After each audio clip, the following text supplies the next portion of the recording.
வணக்கம் ஃப்ரெண்ட்ஸ். வாசந்தி அம்மா எழுதிய திறக்காத ஜன்னல்கள். இது சுமார் 50 ஆண்டுகளுக்கு முன்பு வந்தது கதை போல தெரிகிறது. கதையில் பதிப்புரையில் காணப்பட்டது. 50 ஆண்டுகளுக்கு முன் வாழ்ந்த பெண்ணுக்கும் இன்றுள்ள புதுமை பெண்ணுக்கும் வாழ்க்கை முறையில் பல வேறுபாடுகள் காணப்படுகின்றன. அன்றைய பெண்ணின் கணவன் முரட்டு குணமுள்ளவனாக அமைந்து அவன் அவளை அவமானப்படுத்தி வெறி கொண்டு தாக்கி துன்புறுத்தினாலும் அதை பொறுத்து அவனுக்கு அடங்கி வாழ்தலே முறை என்றும் வாழ்க்கை நியதியும் என்றும் சமுதாயம் கருதியது. இதன் காரணமாக அவள் தனது வாழ்க்கையில் ஏற்பட்ட துயரங்கள் எல்லாம் தாங்கி அவற்றை வெளியில் சொல்ல முடியாத நிலையில் மனத்தை நீர வைத்து அதுவே தன் விதி என்று வாழ்ந்திருந்தாள்.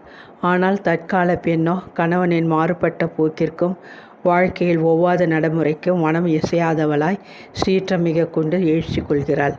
எதிர்ப்பு காட்டவும் துணிந்து நிற்கிறாள். முரட்டு கணவன் தான் எத்தனை பெண்களோடு எவ்விதமான வாழ்க்கை நடத்தினாலும் அதற்கு மனைவி எதிர்ப்பு தெரிவிக்காது உடன்பட வேண்டும் என்று நினைக்கிறான். ஆனால் தன் மனைவி வேறு ஒரு ஆடவனோடு சாதாரணமாக பழகினாலும் கூட அதை பொறுத்து கொள்ளாது அவள் மீது அவதூறுகளை பொழிகிறான். இது அன்றைக்கும் பொதுவான நடைமுறை நிகழ்ச்சியாகவே இருக்கின்றது. இந்நாவலின் இத்தகைய கதாபாத்திரங்களை நாம் பார்க்கின்றோம். பழமை பெண்ணாக சரோஜினியும் புதுமை பெண்ணாக அருணாவும் மனைவிக்கு கொடுமை செய்யும் கணவர்களாக ஜம்புலிங்கமும் பிரபாகரும் நம் கண் முன்னே தென்படுகின்றனர். தனக்கு துயரை அளித்து கொடுமைப்படுத்திய கணவரோடு வாழும் போலி வாழ்க்கையை வெறுக்கும் சரோஜினியும் தன் கணவனின் மாறுபட்ட போக்கை கண்டு மனம் குமுறி சீறி மனைவி என்று தன் பந்தத்தையே அறுத்து கொண்டு கற்ற கல்வியின் துணையால் தன் வாழ்க்கை பாதையிலேயே புதுநடை போட திட்டம் வகுத்து கொள்ளும் அருணாவும் உயிர் சித்திரங்களாக இந்நாவலில் உலவுகின்றனர். வாழ்க்கையில் தோன்றும் இத்தகைய முரண்பட்ட மனப்போக்குகளை நிகழ்ச்சிகள் மூலமாக நம் மனதில் பதிய வைக்கின்றார் நாவலாசிரியர் வாசந்தி அவர்கள். படிக்க சுவையாக இருந்த இந்த நாவலை உங்களுக்கு நான் என்னுடைய குரலின் மூலமாக படிப்பிடிக்கிறேன். இந்நாவல் உங்களுக்கு ஒரு சுவாரஸ்யமான நாவலாக இருக்கும் என்று நம்புகிறேன். வாருங்கள் நாவலுக்குள் போவோம். அத்தியாயம் 1. சரோஜினி அண்ணாந்து பார்த்தாள். வானம் இன்னும் வெளிர் நீளமாக தான் இருந்தது. கடிகார முள்ளின்படி இன்னும் 15-20 நிமிஷங்களில் இருள் பூர்வம் எரிக்க ஆரம்பித்துவிடும். சற்று நேரத்தில் இந்த சாய்வு நாற்காலியை உள்ளே எடுத்து செல்லாவிட்டாலும் பட்சிகளின் எச்சம் மேலே விழும். பட்சிகளின் ஆரவாரம் ஆரம்பித்துவிட்டது. வானத்தில் இன்னும் வெளிப்பிருக்கிறதே என்று மயங்காமல் கடிகாரத்தை பார்த்து நேரத்தை உணர்ந்தது போல மேலே கூட்டமாக பறவைகள் பறக்க ஆரம்பித்து விட்டன.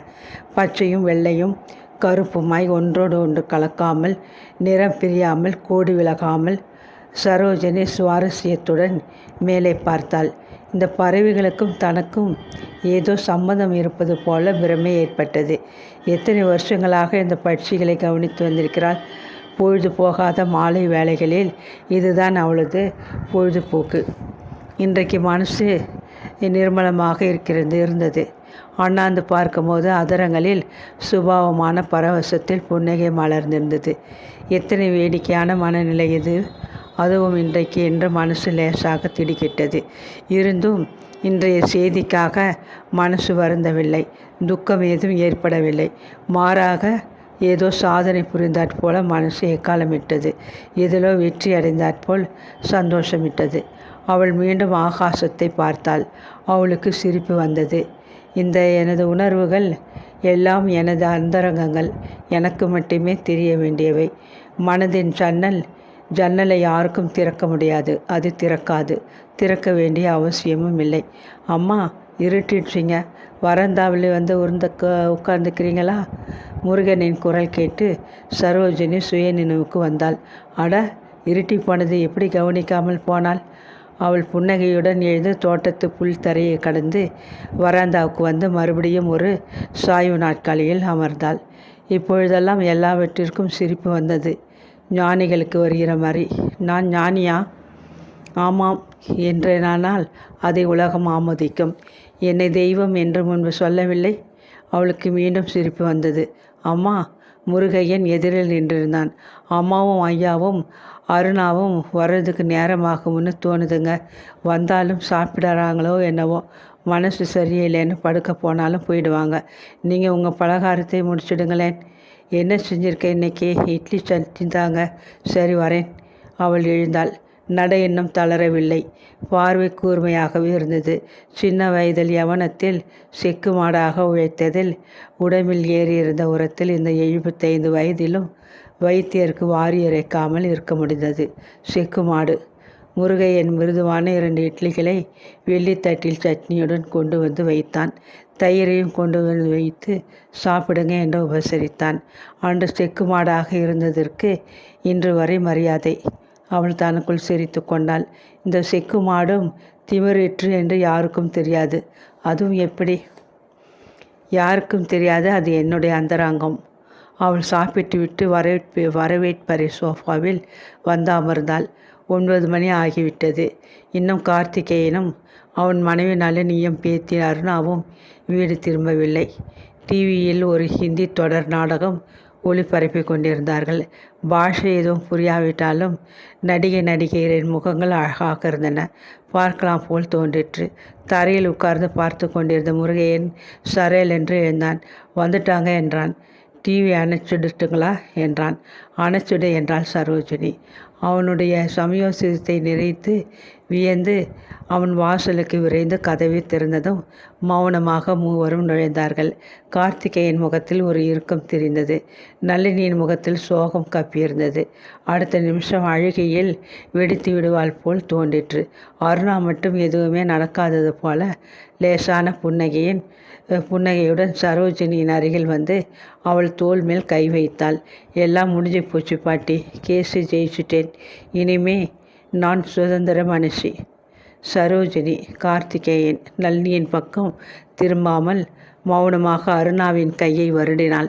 அருணாவின் அதரங்கள் புன்னகைத்தாலும் கண்ணில் ஒரு அடிப்பட்ட பார்வை தெரிந்தது. தன்னாலே சமாளிச்சுக்குவா என்று சரோஜினி தனக்குள் சொல்லிக்கொண்டு என் பேத்தி என்று சிரித்து கொண்டாள்.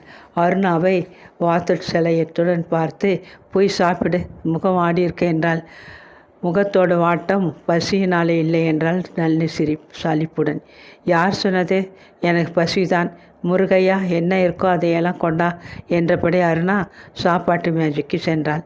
முருகையன் வாயை திறக்காமல் அவசரமாக மேஜையில் பதார்த்தங்களை வைத்தான். பெரியம்மா சாப்பிட்டாச்சு என்றான். அம்மா சாப்பிட வரலையா நீங்கள் 2 பேரும் என்றால் அருணா சற்று பலத்து குரலில். கார்த்திகேயன் ஏதோ பத்திரிகை பிரித்தபடி எனக்கு பசிக்கலை என்றார். எனக்கும் பசிக்கலை என்ற நளினி சரையல் என்று எழுந்து மாடிப்படியை நோக்கி நடக்க முற்பட்டாள். அருணா தீர்க்கமாக நளினி செல்வதை பார்த்துவிட்டு கார்த்திகேயனின் எதிரில் விறுவிறுவென்று வந்து நின்றாள். அப்பா இதுக்கு என்ன அர்த்தம்? எதுக்கம்மா? வீட்டில் ஏதோ சாவு நடந்து போனாப்புல 2 பேரும் முகத்தை வச்சுக்கிட்டு இப்போ பசியிலேங்கிறதுக்கே என்ன அர்த்தம்? ஒரு விபரீதார்த்தமும் இல்லை அருணா என்றார் கார்த்திகேயன் தனிந்த குரலில். எங்கள் மனசு இன்னைக்கு பிரத்யேகமாக சந்தோஷ நிலையில் இருக்கும்னு நீ நினைக்கிறியா? ஏன் இருக்கக்கூடாது? என் கேஸ் ஜெயிக்காமல் எனக்கு விவாகரத்து கிடைக்காம போயிருந்தாதான் நீங்கள் வருத்தப்படணும். கார்த்திகேயன் தலையை குனிந்து கொண்டார். அது உண்மைத்தாமா. ஆனால் உனக்கு நல்ல வாழ்க்கை அமையணும்னு நாங்கள் ஆசைப்பட்டு செஞ்சு வச்ச கல்யாணம் முறிஞ்சு போச்சுங்கிறது எங்களுக்கு வருத்தமாக இருக்காதா? அருணா சிரித்தாள். நல்லா இருக்கு நீங்கள் சொல்கிறது. இந்த சம்மந்தம் முறிஞ்சாதான் எனக்கு விடிவு காலம்னு ஒரு வருஷமாக உங்களுக்கு தெரியும். அதுக்கு முயற்சியும் பண்ணினீங்க. என் பக்கம் தீர்ப்பு கிடைச்சதும் உங்களுக்கு நிம்மதி கிடைக்கலைங்கிறீங்க. எத்தனை பெரிய வேஷதாரிகள் நீங்கள் 2 பேரும். கார்த்திகேயன் மறுபடி பேப்பருக்குள் முகத்தை தாழ்த்தி கொண்டார். நீ என்ன வேணால் நினச்சிக்கோ என்றார் மெல்லிய குரலில். எதிரிலேயே தூத்து போன மாதிரி தான் எனக்கு இருக்கு. எதிலேயே தூத்து போன மாதிரி தான் எனக்கு இருக்குது. ஒரு ஒப்பந்தம் தோல்வி அடைஞ்சதுன்னா பகிங்கரமாக ஒப்புத்துக்கிட்ட மாதிரி. ஏன்னா நீங்கள் ஒரு வேஷதாரி. அருணாவின் குரல் உயர்ந்தது. விவாகரத்துனா குடும்ப கௌரவம் போயிடுச்சுன்னு நினைக்கிறீங்க. ஏதோ தலை குனிவுன்னு நினைக்கிறீங்க. அந்த பூக்கரி செஞ்ச அக்கிரமத்தை எல்லாம் நான் வாயை முடிக்கிட்டு தாங்கிக்கிட்டு இருந்தேன்னா உங்களுக்கு சௌகரியமாக இருந்திருக்கும். வெளி உலகத்துக்கு நம்ம வீட்டு பொத்தல்கள் தெரியக்கூடாதுன்னு நான் ஒரு ஆத்ம கொலைக்கு உட்பட்டிருந்தேன்னா நீங்கள் தலை நிமிர்ந்து நடந்திருப்பீங்க. எதுவுமே கோளாறு இல்லை இங்கேன்னு. ஓ கமான் அருணா என்றபடி கார்த்திகேயன் எழுந்தார். அவளை லேசாக அணைத்தபடி, நீ சொல்கிறது ஒன்று கூட நியாயமில்லை என்றார். இந்த விவாகரத்துக்கு நான் தான் முனைப்பாக இருந்தேன்னு உனக்கு தெரியும். நான் பிடிவாதமாக இருந்ததாலே உங்களுக்கு வேறு வழி இல்லாமல் போச்சு. இப்போ நீங்களும் அம்மாவும் துக்கப்படுறதுக்கு காரணம் குடும்ப கௌரவம் போயிடுச்சேன்னு. ஆண் பிள்ளை என்ன அக்கிரமம் செஞ்சாலும் பெண் ஜாதி வாயை மூடிக்கிட்டு இருக்கிற பரம்பரை உங்களுடையது. நானும் பாட்டியை மாதிரி இருந்திருந்தேன்னா உங்களுக்கு நல்லா இருந்திருக்கும் அருணா என்றார் கார்த்திகேயன் பொறுமை எழுந்து. பாட்டி வாயை திறக்காமல் இருந்தது எல்லோருக்கும் சௌகரியம். பாட்டிக்கு பட்டம் தெய்வ பிறவி. உண்மையிலேயே வெறும் கல்லாதான் அவங்க வாழ்ந்தாங்கன்னு எத்தனை பேர் புரிஞ்சுக்கிட்டு இருப்பாங்க. இத்தனை போதும் இன்னைக்கு என்ற நினைப்புடன் சரோஜினி எழுந்தாள். நான் என் ரூமுக்கு போகிறேன் என்று பொதுவாக முணுமுணுத்தபடி சாப்பாட்டு கொடுத்து பக்கத்தில் கீழ்நிலையிலே இருந்த தன் அறைக்கு சென்றாள். உன்னையார் பாட்டியுடைய விஷயத்தையெல்லாம் இப்போ இழுக்க சொன்னது என்று கார்த்திகேயன் அதட்டி கொண்டிருந்தார். இழுக்காமல் என்ன செய்யட்டும்? பாட்டியுடைய உதாரணம்தான் உங்களுடைய எண்ணத்தையும் ஆட்டி வைக்கிது. நான் இப்போ உன்னோட சாப்பிட்டா உனக்கு சமாதானம்னு அர்த்தமா? ஓரளவுக்கு. சரி ரைட்டோ, சாப்பிடலாம் வா. சரோஜினி சிரித்தபடி தன் கட்டிலுக்கு சென்று படுத்தாள். பாட்டியுடைய உதாரணம். அவளுக்கு மீண்டும் சிரிப்பு வந்தது. தூக்கம் வராமல் ஜன்னல் வழியே தெரிந்த நட்சத்திரங்களை கண் கொட்டாமல் பார்த்து கொண்டிருக்கிறேன். அருணா எதிரில் வந்து நின்றாள். சரோஜினி கையை நீட்டி புன்னகையுடன் வா என்றாள். அருணா அவளது கரங்களை பற்றியபடி தயக்கத்துடன் கேட்டாள். நடந்து போனதை பற்றி உங்களுக்கு வருத்தமாக இருக்கா பாட்டி? இல்லை கண்ணு என்றாள் சரோஜினி. என்னால் செய்ய முடியாததை நீ செஞ்சது எனக்கு ரொம்ப சந்தோஷமாக இருக்குது. அருணா முகம் வளர்ந்து குனிந்து சரோஜினியின் கன்னத்தில் முத்தமிட்டாள். நீங்கள் தான் என்னை புரிஞ்சுப்பீங்கன்னு எனக்கு தெரியும். அம்மாவுக்கு உலகத்தை பற்றி கவலை. உலகம் அது முட்டாள் உலகம்னா அதை கண்டுக்காமல் இருக்க ஒரு சாமர்த்தியம் வேணும் கண்ணு. அருணா சிரித்தாள். அந்த சாமர்த்தியத்தை பற்றி இப்போ தான் உங்களுக்கு தெரியுது பேத்தி. இப்போ நிற்கையிலே சரோஜினி பதில் சொல்லவே இல்லை. இதை பற்றி விவாதம் அவசியமில்லை என்று தோன்றிற்று. அத்தியாயம் 2. ஆதரவற்ற சிறுமியை பார்க்கும் வாத்சல்யம் அருணாவின் பார்வையில் தெரிந்தது. ஓ, எனக்காக இந்த குழந்தை பரிதாகப்படுத்துது என்று நினைத்த சரோஜினிக்கு கூச்சம் ஏற்பட்டது. ஒரு நாளைக்கு உங்கள் கதையை எனக்கு ஆதியோட அந்தமாக சொல்லணும் பாட்டி. சரோஜினி சிரித்தாள். என் கதையிலே என்ன சுவாரஸ்யம் இருக்குது? நீ சொன்ன மாதிரி மற்றவங்களுக்கு தொந்தரவு அளிக்காத வாய் பேசாத வாழ்க்கையிலே என்ன கதை இருக்கும்? அருணா சரோஜினியின் தோலை பிரியத்துடன் அழுத்தினாள். மற்றவங்களுக்கு புலப்படாத கதை நிச்சயமாக இருந்திருக்கும். அந்த கதையை நீங்கள் உள்ளே புதைச்சி வச்சிருப்பீங்க. சரோஜினி திடுக்கிட்டாள். பிறகு தன்னை சமாளித்து கொண்டு சிரித்தாள். சும்மா என்னை வம்புக்கு இழுக்காதே. நான் படிப்பு எழுத்தறிவில்லாதவ. எதை பற்றியும் தீர்க்கமாக யோசிக்க பழக்கம் இல்லாதவ. பெரியவங்க இப்படி நடந்துக்கணும்னு சொல்லுவாங்க. அதன்படி நடந்தேன். இதை தவிர என்ன இருக்கு என் கதையிலே?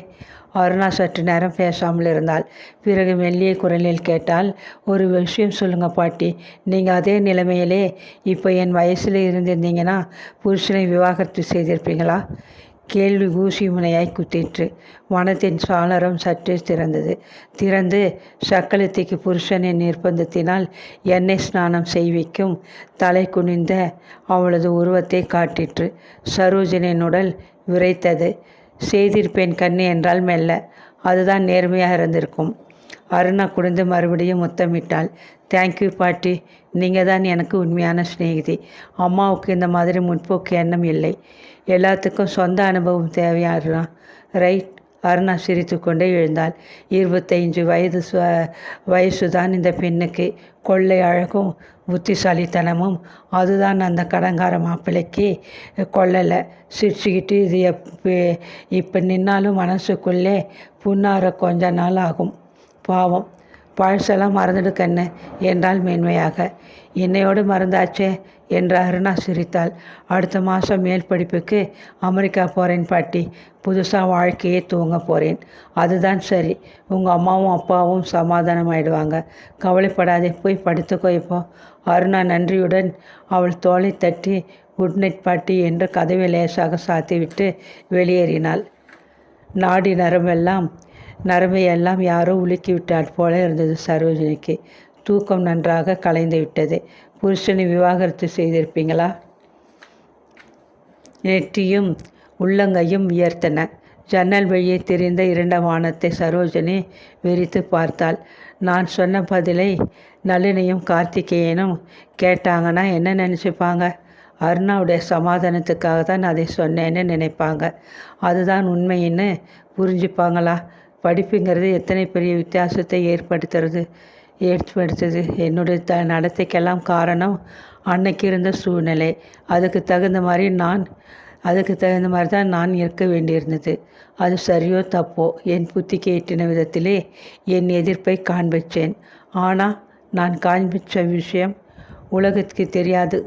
இன்றைக்கி அதை பற்றி எனக்கு எந்தவித வருத்தமும் இல்லை, அவமானமும் இல்லை. மாறா சிரிப்பு தான் வருது இந்த பைத்தியக்கார உலகத்தை நினைச்சு. சரோஜனின் பார்வை இன்னும் வானை நோக்கி இருந்தது. மனத்தின் ஜன்னல் லேசாக திறந்தது. அவள் மூன்றாம் மனுஷியைப் போல் தன்னை 60 வருஷங்களுக்கு முன் தாழமுக்குறுத்தாய் நின்ற சரோசியை பார்த்தாள். அது ஒரு பிரம்மாண்ட வீடு. 4 கட்டுக்கொண்ட மாளிகை. கல்யாணமாகி 12 வயசில் முதலாக அந்த வீட்டில் காலடி வைத்த போதுதான் அவள் முதல் கட்டை பார்த்தாள். மெத்தை வைத்த இருக்கைகளும் தங்கமுலாம் பூசிய கைப்பிடிகளும் கொண்ட ஆசனங்களும் சுவரில் தூங்கிய நிலக்கண்ணாடிகளும் கொண்ட அந்த முகப்பரியை அன்று பார்த்ததோடு சரி. முதல் கட்டுக்கு பெண்கள் போகிற வழக்கமில்லை என்று மாமியாரின் வாக்கை மீற அவள் முயன்றதில்லை. ஏனென்றால் இதைவிட கடுமையான வேறு பல விதிகள் அந்த வீட்டில் இருந்தன. எதையும் ஏன் இப்படி என்று கேட்க முடியாது. ஏன்னா அதுதான் இந்த வீட்டு வழக்கம். சரோஜினி கண்களை அகல விரித்து 55 வருஷ தொலைவை பார்த்தாள். அந்த பெண்ணிற்கு சரோசிக்கு 16 வயசு தான் இருக்கும். ஆனால் அந்த வீட்டில் காலடி வைத்து 4 வருஷங்கள் ஆகிவிட்டதில் முகத்தில் ஒரு முதிர்ச்சி தெரிந்தது.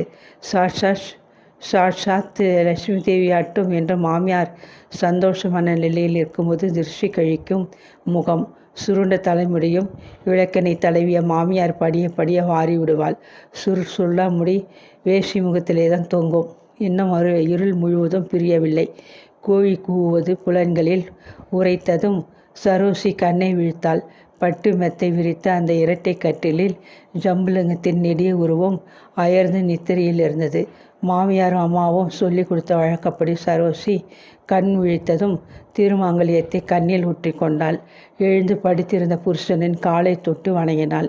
இரவில் கொண்டு வந்த பால் செம்பை ஏந்தி கொண்டு சப்தம் செய்யாமல் அறையை விட்டு வெளியேறி பின்கட்டிற்கு நடந்தாள். உடம்பெல்லாம் அணுவாய் வலித்தது. நேற்றிரவு அவள் உடம்பை துவசம் செய்து விட்டான் ஜம்புலிங்கம். அது என்ன வெறி, அது என்ன பலம்? அவனுக்கு இன்று அவளுக்கு திகைப்பாக இருந்தது. படுக்க போவதை எவ்வளவு உத்தி போட்டு சென்றாலும் வேலை பாய அவன் காத்திருப்பான். வேலைக்கு வேலை அவனுடைய அசுர பலம் ஏறுவது போலவும் அவளுடைய உடல் பலம் மனோபலம் இறங்குவது போலவும் அவளுக்கு தோன்றும். இரவு 1 மணி வரை அவன் செய்யும் அட்டகாசத்துக்கு பணிந்து காலையில் கோழி கூவும் முன் எழுந்திருக்க வேண்டும். எல்லா பெண்களுக்கும் இந்த அவசியத்தானா? அவளுக்கு தெரியாது. ஒரு முறை பிறந்தகம் சென்றிருந்த போது அம்மாவிடம் தயங்கி கொண்டு மெல்ல சொன்னாள், ராவேலையில் அவங்க என்னை படுத்திடுறாங்க, எனக்கு முடியலை, உடம்பெல்லாம் நோகுது. அம்மா கலகலவென்று சிரித்தாள். அடியாத்தே, உடம்பெல்லாம் நோகுதாமில்ல, புருஷனா அப்படித்தான் இருக்கணும், பிஏடி பயலாட்டம் இருக்கணுங்கிறியா? அவளுக்கு காரணம் புரியாமல் கண்களில் நீர் நிரம்பிற்று. அம்மா அவள் கன்னத்தை வருடினாள். அசட்டு பெண்ணே, உன் மேலே ஆசையாக இருக்காருடி, அதுக்காக சந்தோஷப்படுவியா? உனக்கு உடம்புலே சக்தி இல்லை. உன் மாமியார்காரி பாலையும் தயிரையும் உன் கண்ணிலேயே காமிக்கிறது இல்லை போலிருக்கு. அதெல்லாம் இல்லை என்றாள் சரோசி பதற்றத்துடன். நல்லா தான் சாப்பாடு போடுறாங்க. அம்மா மாமியாரிடம் ஏதாவது ஏடாகுடமாக கேட்டு வைத்தால் பல மாதங்களுக்கு அந்த வீட்டில் தலை நிமிர முடியாது. மாமியார் இன்னும் எழுந்திருக்கவில்லை. சரோசி கணேற்றடிக்கு சென்று தலையில் நீரை முண்டு கொண்டு விட்டு கொண்டாள். ஈரப்புடவை உடுத்தியபடி பகுதியறைக்கு சென்று அறையை பெருக்கி மெழுகி கோலமிட்டு விட்டு வேறு உடை உடுத்தி கொண்டு சமையல் அறைக்குள் சென்றாள். வீட்டில் நாத்தனார்களும் குழந்தன்மார்களும் மற்றவர்களுமாக 20 பேர் இருந்தார்கள். அவர்கள் எழுந்திருப்பதற்குள் பணியாரம் ஆக்கி வைக்க வேண்டும். ஆக்கி வைத்ததை மாமியார் தன் கையால் எல்லோருக்கும் கொடுப்பாள். நிதானமாக தரையை போல் துறையைப் போல் எழுந்து வரும் சம்புலிங்கத்திற்கு பிரத்யேகமாக மேஜையும் நாற்காலியும் சாப்பாடு கூட்டத்தில் இருந்தன. பிள்ளையின் அருகில் அமர்ந்து தன் கையால் பரிமாறினால்தான் மாமியாருக்கு திருப்தி. அந்த சமயத்தில் அவள் அங்கு போய்விடக்கூடாது. இங்கே என்ன சதுராட்டம்? உள்ளே போய் வேலையை கவனி. வேலைக்கு ஒன்றும் குறைவில்லை. அந்த வீட்டில் பந்தி பந்தியாக காலை ஆகாரமும் மதிய உணவும் முடிவதற்குள் மாலை 4 மணி ஆகிவிடும். பிறகு இரவு சமையலை முடித்து முற்றத்தில் வந்து காற்றாட சற்று உட்காருவதற்குள் உடம்பு விட்டு போகும். இத்தனை வேலைகளையும் பேச்சு அதிராமல், குரல் உயராமல், முகம் சினுங்காமல் அது அவளுக்கு பழக்கமாகிவிட்டது. சுபாவமாகவே ஆகிவிட்டது. செக்கு மாட்டின் சுபாவமாக அன்றிரவு எல்லோரும் சாப்பிட்டு படுக்க சென்றாகிவிட்டது. ஜம்புலிங்கம் இன்னும் வரவில்லை. அவளுக்கு பசித்தது. தூக்கம் கண்ணை சுழற்றிற்று. புருஷன் சாப்பிடுவதற்கு முன் அவள் சாப்பிட்டால் அந்த சனமே கூரை மேலே வீழ்ந்துவிடும். அவள் குளிர்ந்த நீரை குடித்துவிட்டு அவர்களது படுக்கை அறையை ஒட்டிய முற்றத்தில் அமர்ந்து காத்திருந்தாள். தூணில் சாய்ந்தபடி உறங்கி போன நிலையில் ஏதோ வண்டி நிற்கும் சப்தம் கேட்டு அவள் விழித்து கொண்டாள். முற்றத்தின் அருகிலே ஒரு குதிரை வண்டி நின்றது. அதிலிருந்து யாரோ ஒரு வாலிபன் குதித்து இறங்கினான். பிறகு உள்ளே இருந்து ஜம்புலிங்கத்தை கைத்தாங்களாக பிடித்து இறக்கி படுக்கை அறை பக்கம் அழைத்து வந்தான். என்ன உங்களுக்கு என்றால் பதைப்புடன் அவன் அவளை ஏறிட்டு பார்த்தான். ஒன்றுமில்லை, கொஞ்சம் அதிகமாக குடிச்சிட்டான். காலையிலே தெளிஞ்சிடுவான். அவள் முன்னால் சென்று ஜம்புலிங்கத்தை படுக்கையில் கிடத்த உதவினாள். அந்த வாலிபன் அவளை மறுபடியும் பார்த்து கதவை போட்டுக்குங்க என்று கூறிவிட்டு திரும்பி பாராமல் வெளியேறினான். இனம் தெரியாத பீதியில் அவள் இரவு முழுவதும் அழுதாள். காலையில் வழக்கம் போல் வணங்கி எழுந்தாள். மாலை வரை இருந்த வேலைகளை வாய் மூடிக்கொண்டு செய்து முடித்த பிறகு மாமியாரிடம் கணவனின் புதிய பழக்கத்தை பற்றி சொன்னபோது மாமியார் அலட்சியமாக சொன்னார், புருஷன்னா எல்லாம் தான் இருக்கும், கண்டுக்காமல் இருக்கிறது தான் புத்திசாலித்தனம்.